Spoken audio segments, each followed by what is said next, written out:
السلام علیکم ورحمۃ اللہ وبرکاتہ۔ بسم اللہ الرحمن الرحیم۔ الحمد للہ رب العالمین والصلاة والسلام علی سید الانبیاء والمرسلین وعلی آلہ وصحبہ ومن تبعہم بإحسان الی یوم الدین، اما بعد۔ اعوذ باللہ من الشیطان الرجیم، بسم اللہ الرحمن الرحیم۔ قل ان صلاتي ونسكي ومحياي ومماتي لله رب العالمين لا شريك له وبذلك امرت وانا اول المسلمين، صدق اللہ العظیم۔ محترم بزرگوں اور دوستو، اللہ تعالیٰ کا بے انتہا فضل اور اس کا احسان ہے کہ اس نے عید الاضحیٰ کے اس مقدس اور تاریخی دن کی مناسبت سے ہمیں اور آپ کو یہاں جمع فرمایا اور کچھ کہنے اور سننے کی توفیق مرحمت فرمائی۔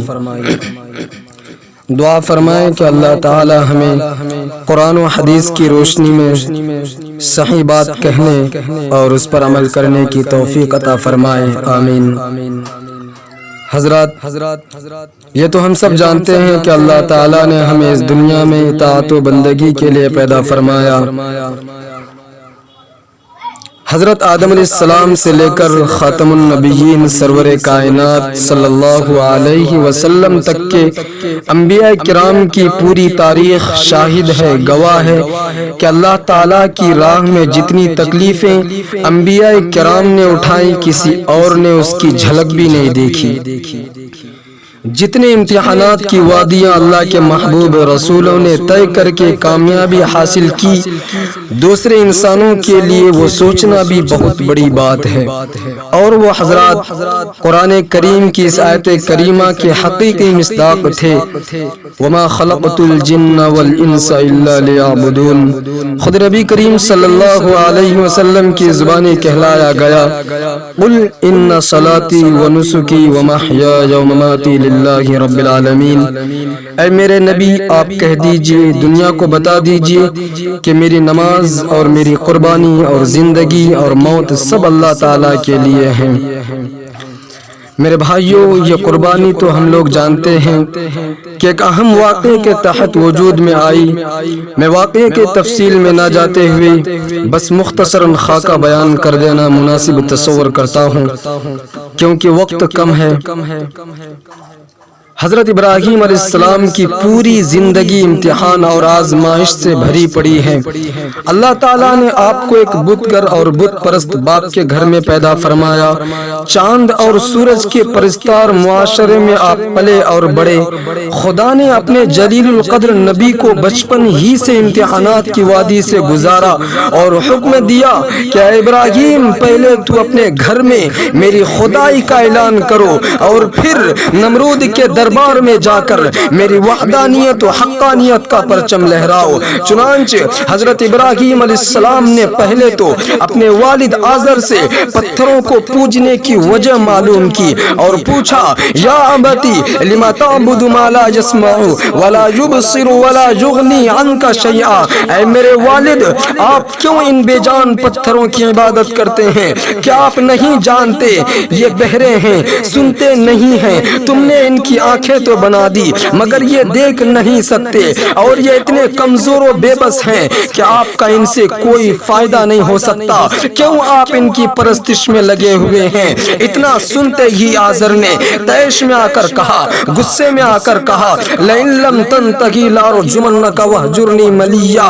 اے ابراہیم، اگر تم نے اپنی عبادت نہ بدلی اور اپنی حرکت سے باز نہیں آئے اور یوں ہی سوالات کرتے رہے تو میں تمہیں سنگ سار کر دوں گا اور تم مجھ سے دو ایک مدت دراز تک دور ہو جاؤ۔ حضرت ابراہیم علیہ السلام نے فرمایا، اے ابو جان، اس میں کون سی بڑی بات ہے؟ میں تو اپنے مالک کے حقیقی کی تلاش میں دنیا اور اس کی تمام چیزوں کو قربان کر دوں گا۔ ارشاد فرمایا، سلام علیک ساستغفر لک ربی انہ کان بی حفیا۔ اے ابو جان، آپ کے بھگانے سے پہلے ہی جا رہا ہوں، البتہ ایک ایک بات بتا کر جا رہا ہوں، آپ میرے والد ہیں، اب تک میری ذمہ داریاں نبھاتے آ رہے ہیں، اس لیے میں اللہ سے آپ کے لیے مغفرت کی درخواست کروں گا۔ چنانچہ وقت گزرتا رہا، حضرت ابراہیم علیہ السلام کی عمر بھی بڑھتی رہی، یہاں تک کہ آپ 80 سال سے بھی متجاوز ہو گئے۔ اور اللہ تعالیٰ کی قدرت میں غور تو کیجئے، ابھی تک کوئی اولاد نہیں ہے، کوئی وارث نہیں ہے، دکھ درد میں کوئی شریک نہیں ہے، بڑھاپے کا کوئی مضبوط سہارا نہیں ہے۔ آپ کی عمر بھی 80 سال سے بھی زیادہ ہو گئی، لہذا بڑھاپے کے عالم میں دنیاوی سہارے کی فکر دامنگیر ہوئی اور رب عز و جل سے دعا فرمائی، ربی حبلی من الصالحین، اے اللہ آپ جانتے ہیں کہ ابھی تک میری جھولی اولاد کی نعمت سے خالی ہے اور مجھے اولاد کی کمی کا احساس ہو رہا ہے، لہذا ہمیں نیک صالح فرزند عطا کیجیے۔ تو اللہ تعالیٰ نے فرمایا فبشرناہ بغلام حلیم، اے ابراہیم تم نے تو صالح اولاد کی درخواست کی تھی، ہم تمہیں نیک صالح حلیم اور بردبار بیٹا عطا کریں گے۔ میرے بھائیوں وقت گزرتا گیا، پھر ایک اور خطرناک امتحان کا پیر آیا اور حکم ہوا اے خلیل اپنے لخت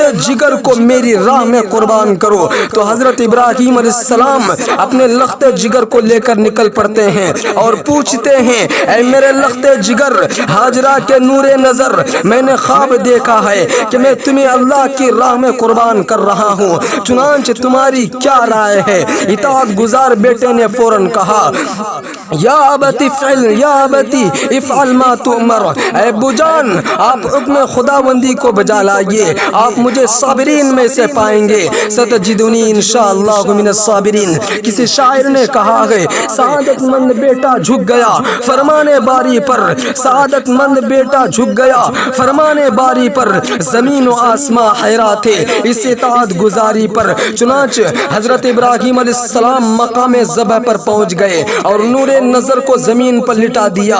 میرے بھائیو ذرا غور تو کرو، کیا غضب کا سما تھا وہ، زمین خاموش تھی، آسمان بھی ساکت تھا، چرند اور پرند خاموش تھے، ہواؤں نے چلنا بند کر دیا تھا، کلیوں نے مہکنا چھوڑ دیا تھا، دنیا کی ساری مخلوق حیران و ششدر تھی کہ یہ کیا ہونے جا رہا ہے۔ کسی شاعر نے کہا ہے زمین سہمی ہوئی تھی آسمان ساکت تھا بیچارہ، زمین سہمی ہوئی تھی آسمان ساکت تھا بیچارہ، نہ اس سے پیشتر دیکھا تھا یہ حیرت کا نظارہ۔